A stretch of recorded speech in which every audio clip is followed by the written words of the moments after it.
이 집을 팔았다. 김영숙의 담담한 한마디에 거실이 얼어붙었습니다. 부산 여행에서 돌아온 아들 가족이 이사 박스들을 보며 당황해하고 있을 때였습니다.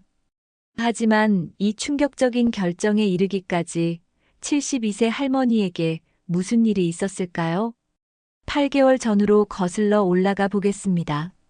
모든 것은 새벽 5시 30분, 알람 소리도 없이 눈이 떠지던 그 평범한 아침부터 시작되었습니다. 알람 소리가 울리기도 전에 김영숙의 눈이 떠졌습니다. 72년을 살아오면서 몸에 밴 습관이었죠. 새벽 5시 30분 하루가 시작되는 시간입니다. 오늘도 또 시작이구나. 작은 한숨과 함께 침대에서 일어났습니다. 관절이 여기저기 삐걱거렸지만 참아야 했습니다. 가족들이 일어나기 전까지 해야 할 일이 너무 많았거든요. 제일 먼저 손자들 도시락을 쌌습니다. 초등학교 4학년인 큰 손자 지훈이는 김밥을 좋아하고 2학년인 작은 손자 지민이는 주먹밥을 선호했습니다. 각자의 취향에 맞춰 정성스럽게 준비했습니다. 할머니가 사랑으로 만든 거야. 도시락을 싸면서 혼잣말을 했습니다. 손자들이 학교에서 맛있게 먹는 모습을 상상하면 마음이 따뜻해졌습니다. 그 다음은 아침밥 준비였습니다. 며느리 지은이 좋아하는 된장찌개에 계란말이, 김치볶음까지. 네 식구의 서로 다른 입맛을 모두 맞춰야 했습니다. 어머님, 설거지는 꼼꼼히 해주세요. 지은이 부엌으로 들어오면서 말했습니다. 영숙은 이미 한번 깨끗하게 닦은 그릇들을 다시 확인하고 있었습니다. 제가 다시 확인해야 하거든요. 친구들 올 때 부끄러워요.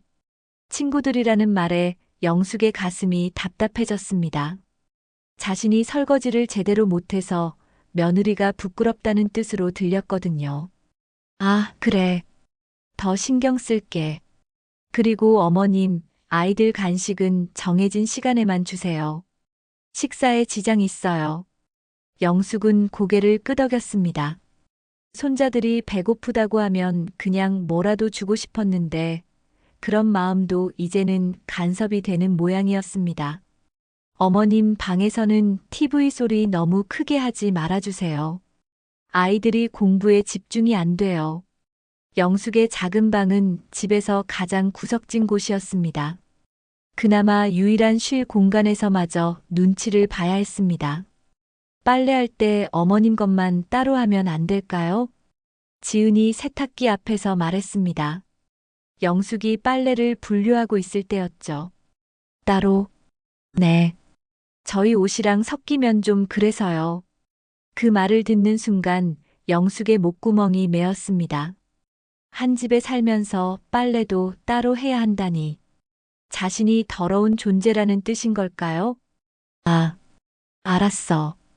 영숙은 작은 목소리로 대답하며 자신의 옷가지들을 따로 모았습니다. 그 순간 뭔가 마음 한구석이 쓸쓸해졌습니다. 어머니.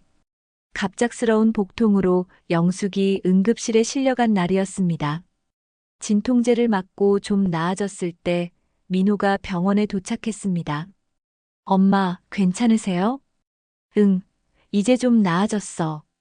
그런데 엄마 아이들 학원 픽업은 어떻게 해요? 지은이가 수업 있다고. 영숙은 말문이 막혔습니다. 자신의 건강보다 아이들 픽업이 더 걱정인 모양이었습니다. 내가 나가서 데려올게. 정말요? 괜찮으세요? 영숙은 고개를 끄덕였습니다. 배가 아직도 쓰렸지만 손자들을 방치할 수는 없었습니다. 무릎 수술을 받고 집에 온 지 이틀째 되던 날이었습니다. 아직 제대로 걷기도 힘들었는데 지은이 다가왔습니다. 어머님, 이제 좀 괜찮으시죠? 아직은 조금. 그런데 내일부터 김장 준비 가능하시죠?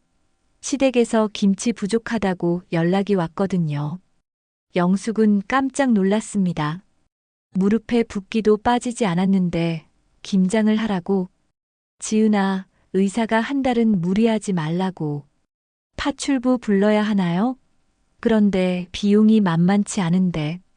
어떡하죠? 지은의 말끝에는 한숨이 섞여 있었습니다. 영숙은 가슴이 답답했습니다. 돈이 아까워서 아픈 시어머니를 부려먹겠다는 뜻으로 들렸거든요. 며칠 후 영숙이 세탁실에서 빨래를 개고 있을 때였습니다. 거실에서 민호와 지은의 대화 소리가 들려왔습니다. 여보, 솔직히 어머님 때문에 우리만의 시간이 없어요. 지은의 목소리였습니다. 맞긴 해. 아이들도 할머니한테만 의존하려 하고 민호도 동조하는 듯 했습니다. 요양시설이나 실버타운 알아보는 게 어떨까요? 요즘 좋은 곳 많다던데. 그것도 방법이긴 하지.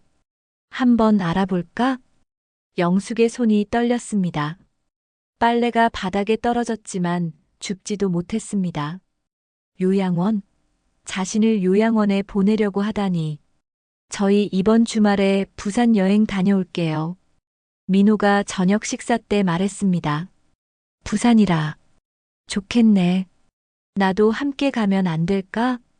영숙이 조심스럽게 물어봤습니다. 가족 여행이라면 자신도 포함되는 게 당연하지 않을까요? 어머님은 집에서 쉬세요. 저희끼리 가족 시간을 가지려고요. 아이들이 할머니 없으면 더 자유롭게 놀 수 있을 거예요. 지은이 덧붙였습니다. 가족 시간이라는 말이 영숙의 가슴을 찔렀습니다. 그렇다면 자신은 가족이 아닌 건가요? 20년을 함께 살면서도 여전히 외부인 취급을 받는 건가요? 아, 그렇구나. 그럼 잘 다녀와. 영숙은 억지로 웃으며 대답했습니다. 하지만 마음 한편에는 서러움이 가득했습니다. 가족들이 부산으로 떠난 그날, 집안이 텅 비어 있는 것을 느끼면서 영숙은 뼈저리게 깨달았습니다. 자신이 얼마나 이 집에서 외톨이였는지 말이죠. 냉장고를 열어보니 자신이 좋아하는 음식은 하나도 없었습니다. 온통 아이들과 며느리가 좋아하는 것들 뿐이었습니다. 자신의 방을 둘러보니 정말 초라했습니다. 집에서 가장 작고 어두운 방. 그나마도 큰 소리로 TV를 볼 수도 없는 공간. 내가 정말 이 집의 가족이 맞나? 영숙은 혼잣말을 했습니다. 그리고 문득 깨달았습니다. 이 집은 25년 동안 식당에서 일하며 번 자신의 돈으로 산 집인데 왜 자신이 이렇게 눈치를 보며 살고 있는지. 그래. 이제 결심할 때가 왔구나. 영숙은 오랫동안 참아왔던 마음을 정리하기 시작했습니다. 72년을 살면서 처음으로 자신만을 위한 결정을 내릴 때가 온 것입니다. 가족들이 부산으로 떠난 다음 날, 영숙은 용기를 내어 동네 부동산 중개소를 찾아갔습니다. 손이 떨렸지만 마음은 확고했습니다. 안녕하세요. 아파트를 팔고 싶은데요. 어떤 아파트이신가요? 중개업소 사장이 친절하게 물어봤습니다. 아파트 32평형입니다. 빨리 처분하고 싶어서 급매로 내놓으려고요. 아, 그 아파트군요. 위치도 좋고 관리 상태도 양호한 곳이죠. 급매라고 하셨는데 혹시 이유가 있나요? 개인적인 사정이 있습니다. 영숙은 더 이상 자세한 설명을 하지 않았습니다. 25년 동안 식당에서 번 돈으로 산 집이라는 것, 그리고 이제 새로운 시작을 하고 싶다는 것. 그 모든 이야기를 할 필요는 없었습니다. 할머니, 그런데 가족분들은 아시나요? 보통 이런 큰 거래는 제 집입니다. 제가 알아서 해요. 영숙의 목소리에는 단호함이 담겨 있었습니다. 집에 돌아와서 영숙은 40년 지기 친구 미란에게 전화를 걸었습니다. 미란아, 나야. 어머, 영숙아. 웬일로 이 시간에 전화야? 미란아. 나 이사 갈 생각이야. 전화기 너머로 잠시 침묵이 흘렸습니다. 이사라고? 갑자기 왜? 아들 가족과 무슨 일 있었니? 영숙은 그동안 속에 담아두었던 이야기를 미란에게 털어놓았습니다. 가정부 취급받는 일상, 요양원 이야기, 가족여행에서의 배제까지. 아이고, 영수가. 그런 일들이 있었구나. 내가 왜 몰랐지? 창피해서 말 못했어. 친구한테도 이런 얘기 하기가. 바보야, 우리가 몇 년 친군데. 그런 것도 못 말하고. 미란의 목소리에서 안타까움이 느껴졌습니다. 그래서 어디로 가려고? 바다 근처로. 조용한 곳이면 좋겠어. 잠깐만. 내 친척이 강릉에 살아. 거기 괜찮은 집들 많던데. 내가 알아볼까? 정말 고마워, 미란아. 며칠 후 미란이 강릉에서 찍은 사진들을 가져왔습니다. 영수가, 이 집 어때? 작지만 바다도 보이고 마당도 있어. 사진 속의 집은 작지만 아늑해 보였습니다.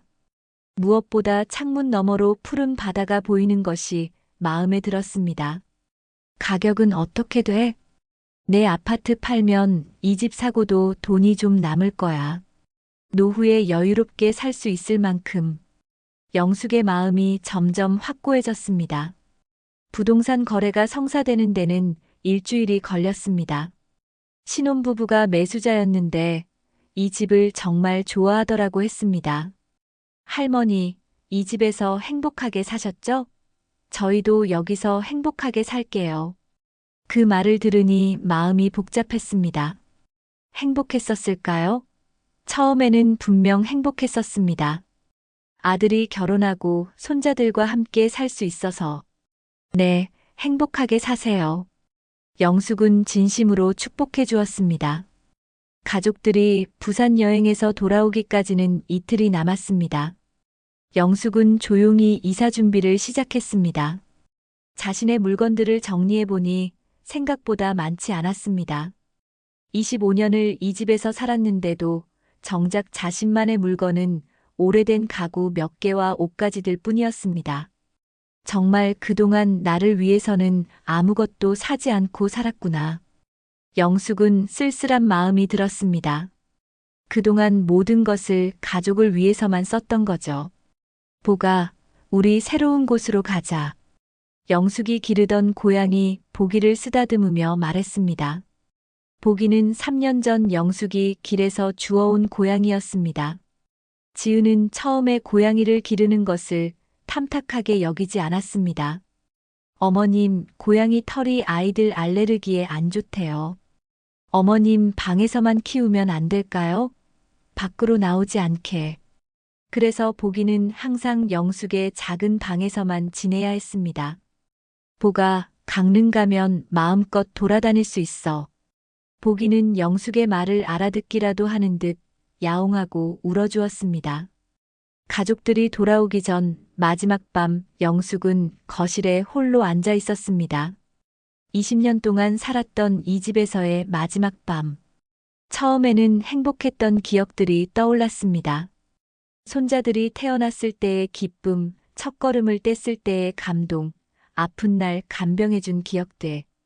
하지만 언제부터인가 그런 따뜻한 기억들이 차가운 현실로 바뀌어 버렸습니다. 그래도 나름 최선을 다했어.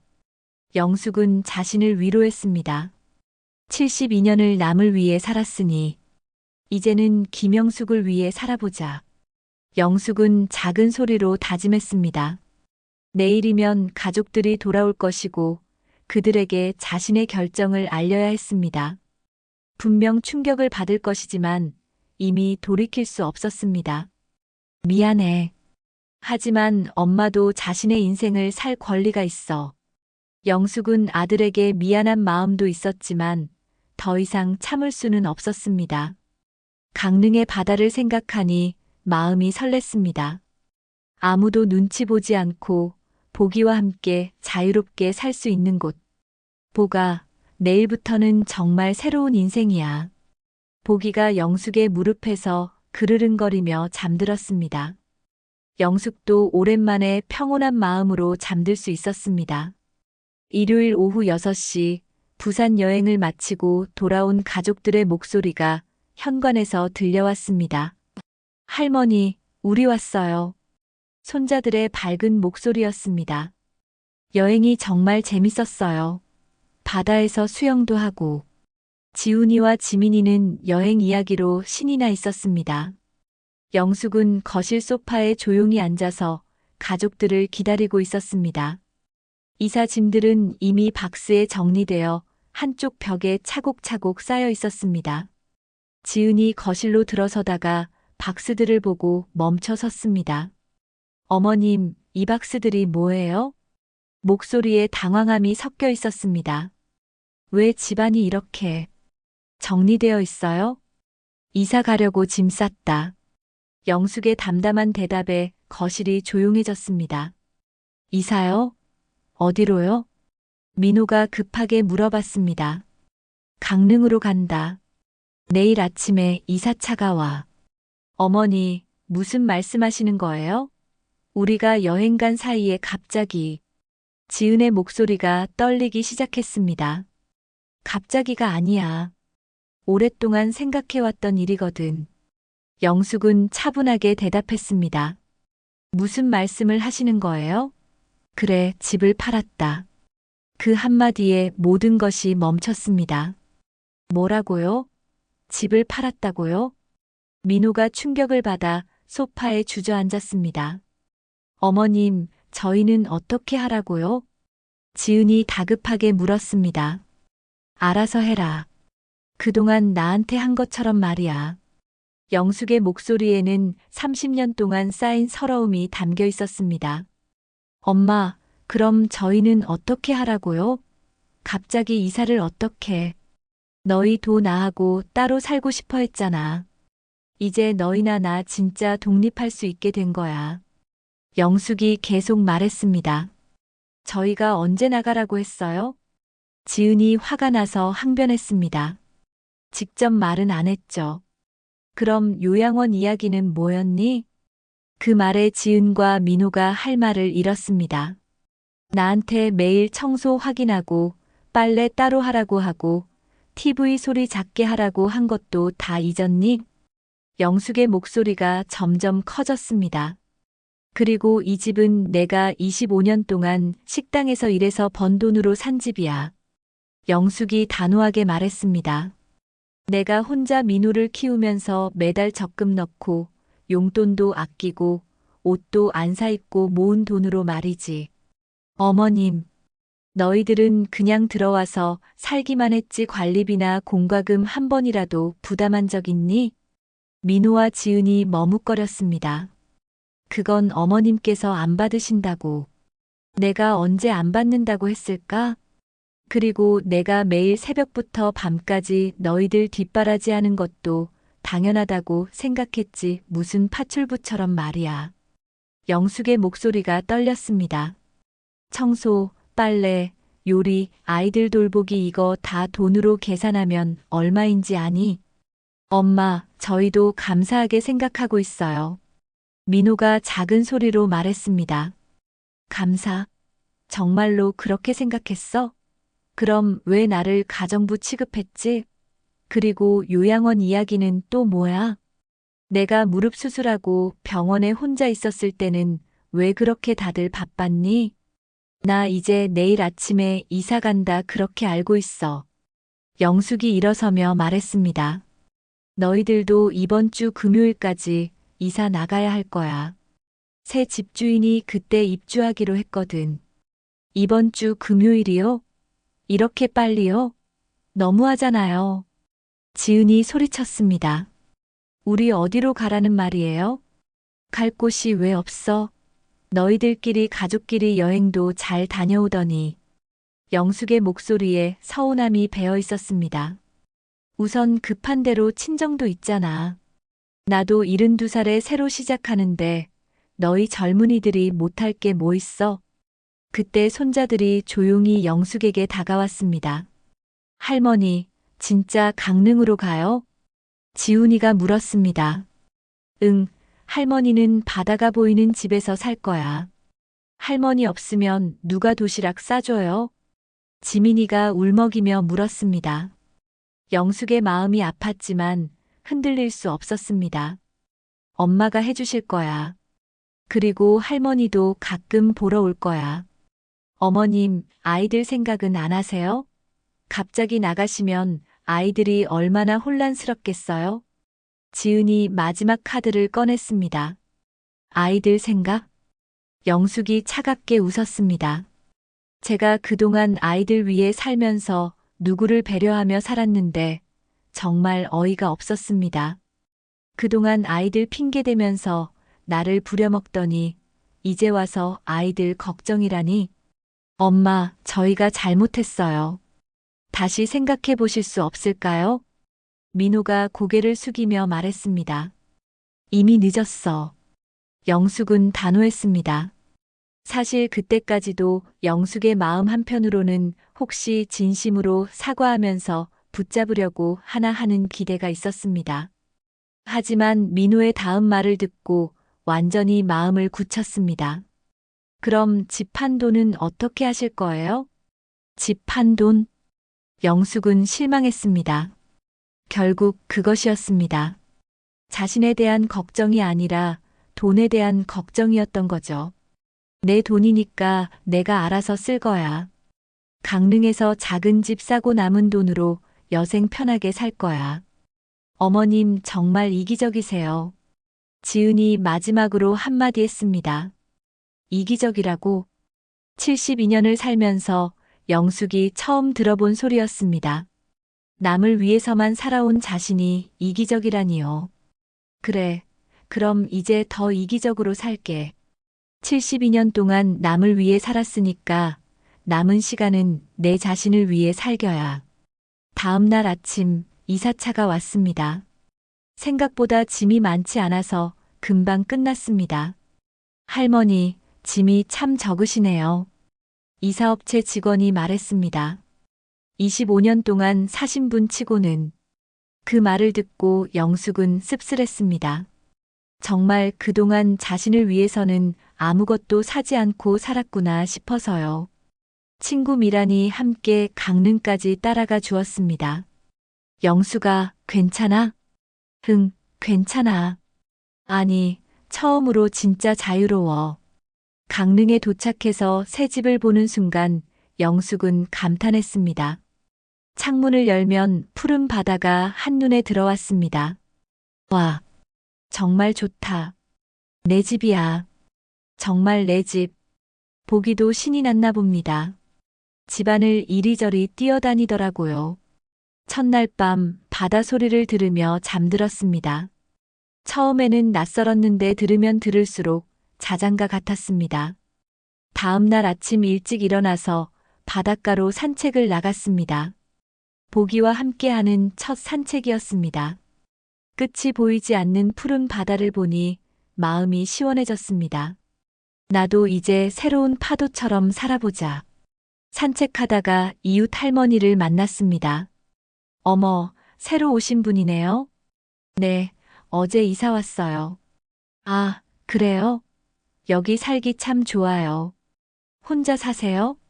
네, 고양이랑 함께요. 우리랑 비슷하네요.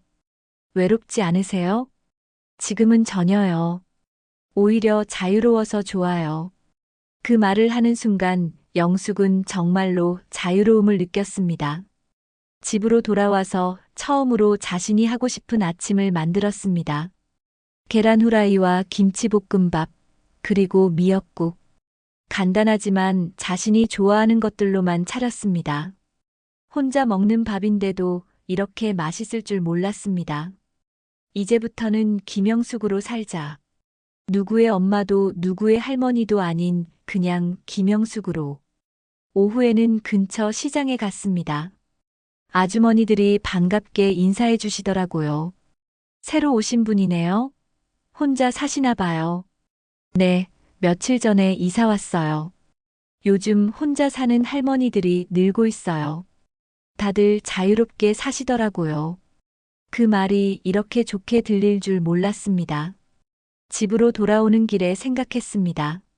사람들이 나를 있는 그대로 받아들여 주는구나. 그날 밤 바다를 보면서 다짐했습니다. 고생 많았어, 영숙아. 이제 진짜 내 인생을 살아보자. 72년을 살면서 처음으로 자신의 이름을 온전히 되찾은 기분이었습니다. 새로운 김영숙의 인생이 이제 막 시작된 것입니다. 강릉으로 이사 온 지 8개월이 지났습니다. 영숙은 매일 보기와 함께 해안가를 산책하고 작은 화단에 꽃을 가꾸며 평온한 일상을 보내고 있었습니다. 아침에 일어나면 제일 먼저 창문을 열어 바다를 바라보는 것이 하루의 시작이었습니다. 아무도 재촉하지 않는 여유로운 시간, 자신만의 속도로 살아가는 기쁨을 만끽하고 있었습니다. 동네 할머니들과도 친해져서 일주일에 2번씩 함께 차를 마시며 수다를 떨었습니다. 영숙 씨, 정말 잘 선택하셨어요. 혼자 사는 게 이렇게 자유로운 줄 몰랐죠? 맞아요. 이제 와서 생각해보니 그동안 참 답답하게 살았던 것 같아요. 영숙은 진심으로 이곳에서의 삶이 만족스러웠습니다. 어느 토요일 오후 현관 초인종이 울렸습니다. 택배가 올 시간도 아니고 이웃들이 올 때도 아닌데 누굴까 하며 문을 열었습니다. 엄마. 민호가 서 있었습니다. 8개월 전과는 많이 달라진 모습이었습니다. 살도 빠지고 얼굴도 어둠침침했습니다. 왜 왔니? 미리 연락도 안 하고. 영숙은 담담하게 말했습니다. 예전 같으면 어서 들어와, 밥 먹었니? 하며 바쁘게 움직였겠지만 이제는 달랐습니다. 엄마, 죄송해요. 보고 싶어서 왔어요. 민호의 목소리에 피로감이 묻어 있었습니다. 들어와. 영숙은 민호를 거실로 안내하고 차를 끓여주었습니다. 하지만 예전처럼 이것저것 많이 준비하지는 않았습니다. 차 한 잔이면 충분했습니다. 엄마, 여기 정말 좋네요. 바다도 보이고 공기도 맑고. 응, 좋아. 그런데 심심하지 않으세요? 전혀 그렇지 않아. 매일 할 일이 많아. 민호가 한참 말을 못하더니 결국 속마음을 털어놓았습니다. 엄마, 저희 요즘 너무 힘들어요. 뭐가 힘드니? 영숙은 담담하게 물어봤습니다. 지은이 친정에서 살고 있는데 정말 눈치 보여요. 장모님이 맨날 언제까지 여기 있을 거냐고 물어보시고. 그렇구나. 아이들도 새로운 환경에 적응하지 못해서 힘들어하고. 지은이도 스트레스 받아서 매일 짜증만 내고. 민호가 한숨을 쉬었습니다. 엄마, 저 이제야 엄마 마음을 조금 알 것 같아요. 남의 집에서 눈치 보며 사는 게 이렇게 힘든 줄 몰랐어요. 영숙은 복잡한 심정이었습니다. 한편으로는 이제야 깨달았구나 싶기도 하고, 그래도 자신이 낳고 기른 아들이니 안쓰럽기도 했습니다. 지은이는 어때? 지은이도 많이 달라졌어요. 엄마한테 그동안 너무 했다고. 죄송하다고 매일 엄마 얘기해요. 그렇구나. 그리고 아이들도 할머니 없으니까 많이 힘들어해요. 도시락도 못 쌓아가고, 아플 때도 할머니 찾고. 민호가 울먹이더라고요. 엄마, 정말 죄송해요. 그동안 엄마가 해주신 모든 것들을 당연하게 생각했어요. 영숙은 그때까지도 마음이 흔들리지 않았습니다. 그래, 이제라도 알아서 다행이네요. 엄마, 다시 돌아오실 생각은 없으세요? 결국 민호가 묻고 싶었던 질문이었습니다. 없어. 영숙의 대답은 단호했습니다. 그럼 저희가 여기로 이사와서 같이 살면 안 될까요? 그것도 안 돼요. 엄마, 민호야, 너 아직도 몰라. 나는 이제 혼자 사는 게 좋아. 더 이상 누구 뒷바라지 하고 싶지 않아. 대신에 가끔 놀러와. 그리고 진짜 효도하고 싶으면 너희끼리 잘 살아. 그게 엄마한테는 제일 큰 효도야. 민호가 고개를 숙였습니다. 그날 저녁 민호를 위해 된장찌개를 끓여주었습니다. 영숙이 직접 담근 된장으로 만든 것이었습니다. 엄마, 이 된장찌개 정말 맛있어요. 그래? 네, 어렸을 때 먹던 그 맛이에요. 그동안 얼마나 그리웠는지. 민호가 된장찌개를 먹으면서 눈물을 글썽였습니다. 밥 2그릇을 순식간에 먹었습니다. 지은이는 요리 안 하니? 해주긴 하는데 엄마 손맛이랑은 달라요. 그리고 요즘은 장모님이 해주시는데 입맛이 안 맞더라고요. 민호야, 엄마는 이제 제 삶을 살 거야. 영숙이 분명하게 말했습니다. 너희 일에 개입하지도 않을 거고 너희도 내 삶에 간섭하지 말고. 네. 가끔 안부 정도는 주고받을 수 있지만 예전처럼 의존하려고 하지는 마. 나도 더 이상 너희를 위해 희생하며 살지 않을 거야. 엄마, 알겠어요. 그동안 정말 죄송했어요. 사과는 행동으로 보여주는 거야. 앞으로 너희끼리 잘 살아가는 모습을 보여주면 돼. 며칠 후 손자들에게서 편지가 왔습니다. 할머니, 보고 싶어요. 여름휴가 때 놀러 가도 돼요? 할머니가 끓여주시던 미역국이 그리워요. 지훈이, 지민이. 편지를 읽으면서 영숙의 마음이 복잡했습니다. 아이들은 그리웠지만 예전처럼 돌아갈 수는 없었습니다. 영숙은 이렇게 답장을 썼습니다. 할머니도 보고 싶구나. 하지만 놀러 오는 거라면 하루 정도만 왔다가 그리고 엄마 아빠가 함께 와야 한다. 여름휴가 때 가족들이 하루 놀러 왔습니다. 지은도 함께 왔는데 8개월 전과는 확실히 달라진 모습이었습니다. 어머님, 그동안 정말 죄송했습니다. 지은이 고개를 깊이 숙이며 말했습니다. 이제야 어머님이 얼마나 큰 일을 하고 계셨는지 알겠어요. 알았으면 됐구나. 영숙은 냉정하게 대답했습니다. 손자들은 할머니와 바닷가를 거닐며 즐거운 시간을 보냈습니다. 하지만 저녁이 되자 영숙이 말했습니다. 이제 그만 돌아가야지. 너무 늦으면 운전하기 힘들어.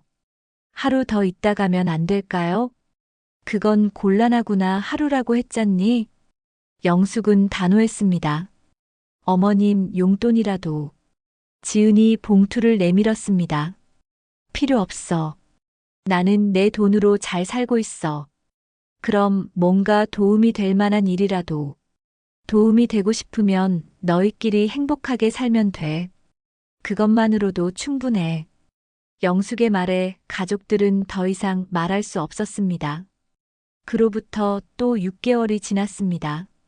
민호는 이제 한 달에 한 번씩 안부 전화를 했습니다. 예전과는 확실히 달라진 태도였습니다. 엄마, 저희 드디어 전셋집 구했어요. 그래, 잘 됐네. 지은이가 파트타임 일 시작했어요. 아이들 학원비라도 벌려고. 그리고 엄마, 지은이가 요리 배우고 있어요. 아이들한테 직접 해주려고.